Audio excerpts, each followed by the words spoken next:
আহত এবং যারা শহীদ তারা কিন্তু শুধু সরকারের সাথে সম্পর্কিত না, পুরো রাষ্ট্র এবং এই জাতির সাথে সম্পর্কিত। তাদেরকে শ্রদ্ধা করা, সম্মান করা, এটা কিন্তু এই দেশের প্রত্যেকটা নাগরিকের কর্তব্য। আসলে তাদের প্রতি সেই সংবেদনশীলতা দেখানো সরকারের জায়গা থেকে কিন্তু এটি সবসময় দেখানো হচ্ছে। সরকারের যে কোনো অনুষ্ঠান সব কিছু কিন্তু এই শহীদ এবং আহতদেরকে স্মরণ করা হয়, তাদের সুস্থতা কামনা করা হয়। কিন্তু আপনি দেখবেন যে আমরা দেখতে পাচ্ছি যে আমাদের রাজনৈতিক আলাপে, কথাবার্তাতে, মিডিয়াতে কিন্তু তাদের বিষয়গুলো কম ফোকাস হচ্ছে। এবং এটা কিন্তু সরকারের নির্দেশনার বিষয় ছিল না, এটা কিন্তু তাদের নিজস্বভাবেই করার কথা ছিল। এই মিডিয়াগুলোর, রাজনৈতিক দলগুলোর কথা আপনারা বিবেচনা করেন, রাজনৈতিক দলগুলো কিন্তু এই শহীদ আহতদের নিয়ে কাজ করে, কিন্তু তাদেরও রাজনৈতিক কর্তব্য। তো শুধু আমরা চাচ্ছি যে সকলে মিলে, এটা কিন্তু আমাদের জাতীয় কর্তব্য। তো সেই জাতীয় কর্তব্য যাতে আমরা কেউই অবহেলা না করি এবং আমরা এই সরকারই তাদেরকে সর্বোচ্চ সুযোগ সুবিধা নিশ্চিত করতে পারবে। কারণ এবং এই বিশ্বাস তাদেরও আছে, তারা সেই জিনিসটাই আমাদের কাছ থেকে বারবার চাচ্ছে। কিন্তু যখন নির্বাচন বলে বারবার রাজনৈতিক আলাপ আনা হয়, এটা সকলের ভিতরে এক ধরনের অনাস্থা তৈরি করতেছে যে আমাদের এখনো আহতরা বেডে পড়ে আছে, এখনো শহীদ পরিবাররা হচ্ছে তাদের আজকে পর্যন্ত শহীদ হচ্ছে। তো এরকম সময় যখন আমাদের পুরো জাতীয় পরিসরে আলাপ আলোচনা থাকা উচিত ছিল এই শহীদ পরিবার, এই আহতদের নিয়ে, সেই জায়গায় দেখা যাচ্ছে যে শুধু সরকারের উপর সবাই দায় চাপিয়ে বাকিরা নির্বাচন অমুক তমুক অনেক কিছু বলার চেষ্টা করছে। তাই আমরা সকলের কাছে আহ্বান জানাবো যে আমরা যাতে পুরা ন্যাশনাল ফোকাস আমরা এই মানুষগুলোর প্রতি দেই, এই শহীদ পরিবার, আহত এবং আহত পরিবারদের প্রতি দেই, সরকারের জায়গা থেকে, বেসরকারি জায়গা থেকে। এবং আমরা তো আজকে একটি টাইমলাইন দেওয়া হলো যে 5 কর্মদিবসের মধ্যে একটি রূপরেখা দেওয়া হবে এবং এই ডিসেম্বরের মধ্যেই আমরা সব কিছু বাস্তবায়ন করতে চাই যেগুলো স্বল্প মেয়াদী আছে, এবং দীর্ঘমেয়াদীগুলো উদ্যোগ শুরু হবে।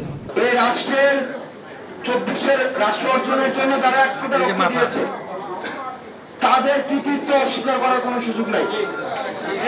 আহতর কোনো দল হয় না।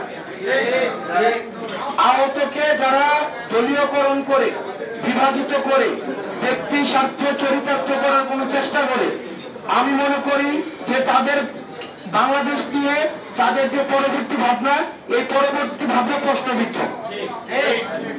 আহতদের নিয়ে কোনো বিভাজনের রাজনীতি, এই রাজনীতিকে আমরা সন্দেহের চোখে দেখি। যারা আহত হয়েছে আপনারা বলছেন আপনারা 3 জন প্রতিনিধি দিবেন, 4 জন প্রতিনিধি দিবেন, কে আসবে সেটা তো আমরা বলতেছি না, কিন্তু কারা হবেন আপনারা আলোচনা করে হন। ভাই আমি তো এটা নিয়ে কোনো ধরনের কিছুই না, আপনারা আলোচনা করে 4-5 জন প্রতিনিধি নেন, এটা আপনাদের সিদ্ধান্ত। এখানে কি আমি বলে দিচ্ছি যে ভাই উনি থাকতে হবে, উনি থাকতে হবে, এটা আমার আলোচনার বিষয়, এটা আপনারা সিদ্ধান্ত নেন। কিন্তু আপনি যদি মনে করে থাকেন এই আলোচনায় এই আহতরা থাকতে পারবে না, এই আহতরা থাকবে, তাইলে সমস্যাটা কোন জায়গায় থাকে? আজকে হয়তো আপনার 4 জন প্রতিনিধি একটা দফা দাবি দিবে, আবার অন্য আহতরা এসে আরেকটা দফা দাবি দিবে। সরকার কোনটা মানবে আমাকে বলেন? সরকার কোনটাকে বলবে আমাকে বলেন? সরকার সব আহতদের, তার মানে কি সব আহত থেকে একটা দাবি আসা উচিত। আপনি এই যে আপনি বলেন এই যে এখানে হচ্ছে নাজমুল আছে, সুজন আছে, তুমি আমাকে সুজন বুঝাও। ধরো তুমি 5টা দাবি দিলা, দিয়ে চলে গেলা, আমার আরেকটা গ্রুপ আসলো, আবার 5টা দাবি দিল, আমার আরেকটা গ্রুপ আসলো, 5টা দাবি দিল। এখন আমরা কোনটা করবো বলুন? এখন ভালো কোনটা?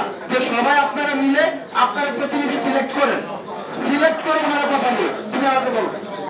মানে আমাদের অঙ্গ হারিয়েছি, রক্ত দিয়েছি, জীবন দেওয়ার জন্য প্রস্তুত ছিলাম।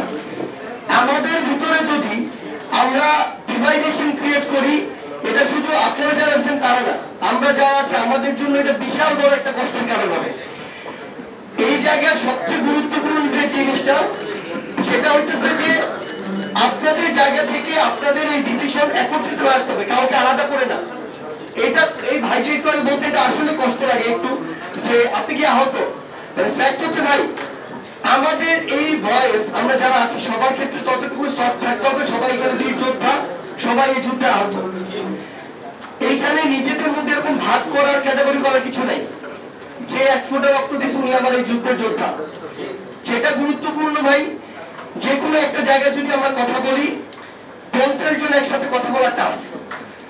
সবচেয়ে গুরুত্বপূর্ণ জিনিসটা হতে পারে যে আমরা আহত যোদ্ধা ভাইরা সবাই যারা এখানে আছি, প্রয়োজন হলে আপনারাই এখানে আগে নিজেরা বসবেন, বসে একটা কাগজ কলম নিবেন যে আপনাদের চাওয়া কি।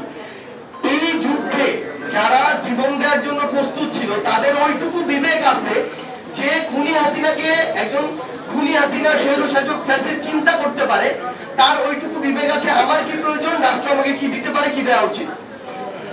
আপনারা নিজেরা বসে আগে এটা ঠিক করেন যে আমরা এই জিনিসগুলো আমাদের জন্য চাই, এটা আমাদের জন্য এই মুহূর্তে খুব বেশি জরুরি।